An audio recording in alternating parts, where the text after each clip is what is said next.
A Coreia do Norte e o maior teste nuclear da sua história.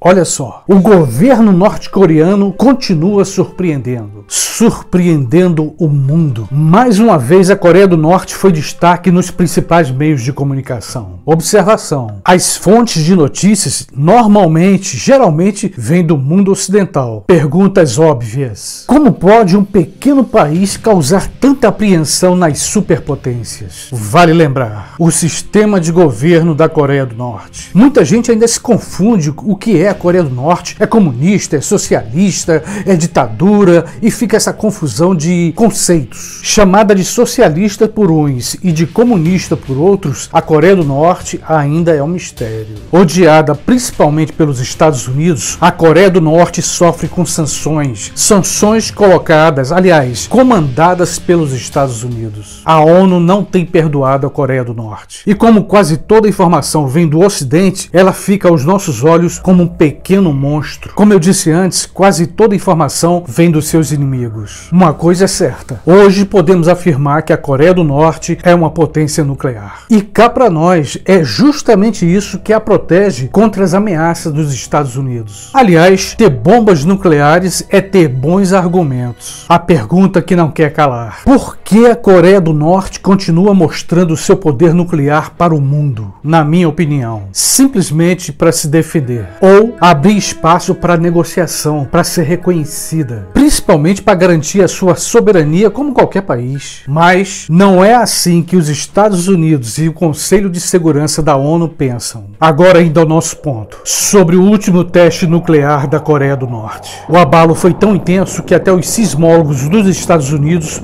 perceberam. A terra tremeu até em alguns lugares da Rússia, e muitos tremeram de medo. Alguns se perguntam: como pode um país tão pequeno ter essa capacidade nuclear? Como pode a sua tecnologia atômica se modernizar tão intensamente? Talvez perguntas que não teremos respostas, mas eu posso levantar uma hipótese. Em política, nacional ou internacional, o discurso é uma coisa, a prática é outra. A China, aliada da Coreia do Norte, condenou o teste. Porém, a Coreia do Norte não deixa de ser um bom escudo contra os interesses americanos. Veja, isso é uma hipótese. E por falar nisso, os Estados Unidos e seus aliados naquela região ainda fazem provocações. Por exemplo, Estados Unidos, Japão e Coreia do Sul ficam fazendo exercícios militares, manobras próximos da fronteira da Coreia do Norte. Aí a gente questiona: qual país aceita isso? Uma outra hipótese: os Estados Unidos querem essa guerra com os norte-coreanos. Mas como assim, Carlos? Em outro vídeo que eu fiz, eu comentei exatamente sobre isso. A ordem mundial internacional vive uma crise. A pergunta que não quer calar: essa crise global pode nos levar a uma terceira guerra mundial? Ou melhor, a uma guerra nuclear? Se a gente estudar um pouquinho a história, a gente vai ver que lá na década de 60, por muito pouco não houve uma guerra atômica. Mas o tempo passou e a ordem internacional foi se modificando, até que no final dos anos 80 a União Soviética voltou a ser Rússia, uma Rússia bem capitalista. E com a famosa queda do Muro de Berlim, parecia que a Guerra Fria tinha chegado ao final. Naquela época o mundo respirou aliviado. Respirou aliviado porque todo mundo pensou: finalmente não haverá um apocalipse nuclear.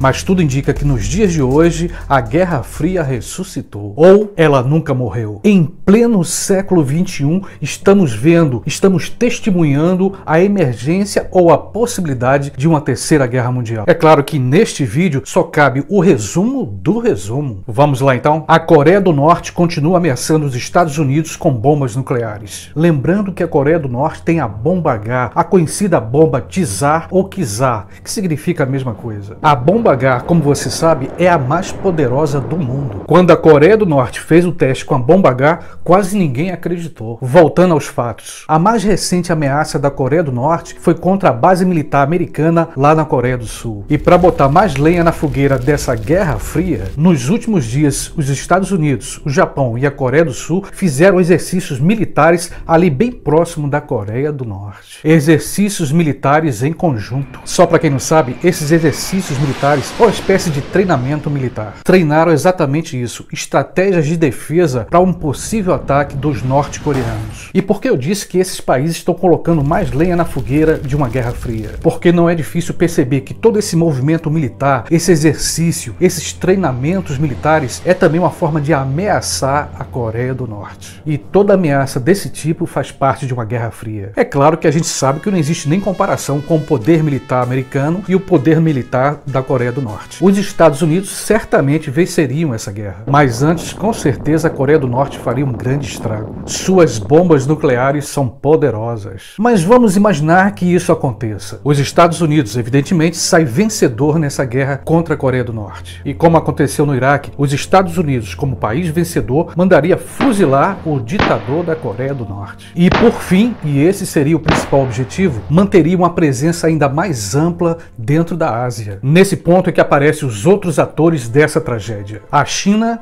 e a Rússia. Nenhuma dessas potências quer ver os Estados Unidos crescendo na sua vizinhança. O exercício militar, o treinamento que houve em conjunto Estados Unidos, Japão e Coreia do Sul teria outro objetivo. Qual o objetivo? Mais do que a Coreia do Norte, o objetivo seria assustar a China. O governo americano estaria demonstrando mais uma vez o seu poder na região asiática. Vale destacar, toda essa manobra militar americana visa manter ou ampliar o seu imperialismo, o seu poder no mundo. Agora, é claro que o discurso dos militares americanos é outro. O inimigo é a Coreia do Norte, dizem os militares. E esse é um ponto que chama a nossa atenção. O poder não vive sem a mentira, sem esconder o jogo. Manter o domínio, manter o poder exige ser maquiavélico. E aí cabe a gente, eu, você, tentar interpretar todo esse movimento político e militar no mundo. Pergunta: qual seria a estratégia, as intenções americanas? Provocar ao máximo a Coreia do Norte, a tal ponto que ela, a Coreia do Norte, deu o primeiro passo. E uma das principais estratégias: sanções e o não reconhecimento da soberania daquele país. Dentro dessa hipótese, vamos imaginar, digamos que a Coreia do Norte ataque a Coreia do Sul ou o Japão, ou mesmo os Estados Unidos. No campo das hipóteses, os Estados Unidos iriam revidar e vencer. Resultado: ao conquistar a Coreia do Norte, os Estados Unidos teriam mais territórios próximos da fronteira do seu principal inimigo, a Rússia. De fato, a Rússia é o principal alvo do governo americano. No entanto, Rússia e China estão cada vez mais próximas, cada vez mais aliadas. E aí vem uma pergunta, ainda no campo da imaginação: os Estados Unidos poderiam enfrentar a Rússia e a China ao mesmo tempo? Duas frentes de batalhas com duas superpotências. A China, além de possuir o maior exército do mundo, possui armas atômicas. Vejam como a Coreia do Norte pode servir aos interesses da China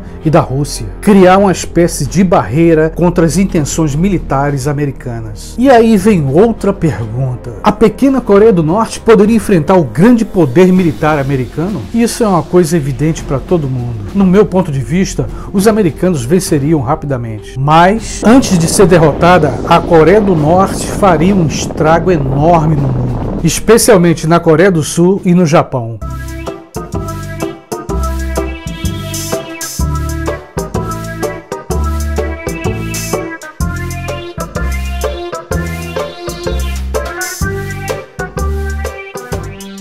Uma vez sendo derrotada a Coreia do Norte, com certeza iriam assassinar o seu líder, como foi com Saddam Hussein. Mas a pergunta continua: então como é que consegue produzir as suas bombas atômicas? Minha hipótese: para a imprensa internacional, a Rússia e a China reclamam, diz que esse teste não deveria ter sido feito, mas, na prática, acredito que ajuda os norte-coreanos. Mas isso não passa de uma hipótese. A Rússia é considerada o principal inimigo do governo americano, porque o Conselho de Segurança da ONU, comandada principalmente pelos americanos, determina quem pode e não pode ter bombas nucleares. Na minha visão, a única coisa que a Coreia do Norte quer é ter sua soberania respeitada e que as sanções econômicas sejam retiradas. Minha interpretação: ainda se trata de um ódio de velhos políticos americanos contra a antiga União Soviética ou contra qualquer país que se diga comunista. Vale lembrar, quem estudou um pouquinho de história e sociologia sabe que comunismo e socialismo nunca existiu. Num país globalizado, é quase impossível existir comunismo num só país. Nunca existiram como foi escrito na teoria.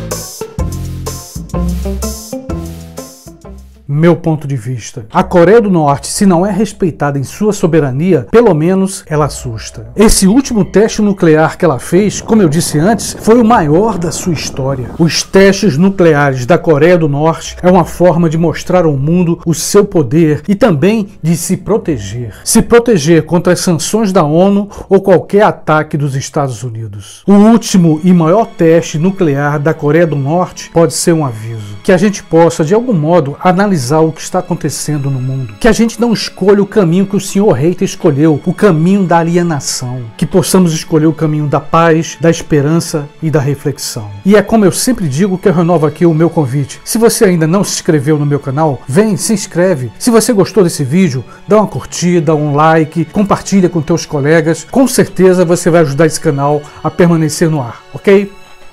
Beijão e até o próximo vídeo.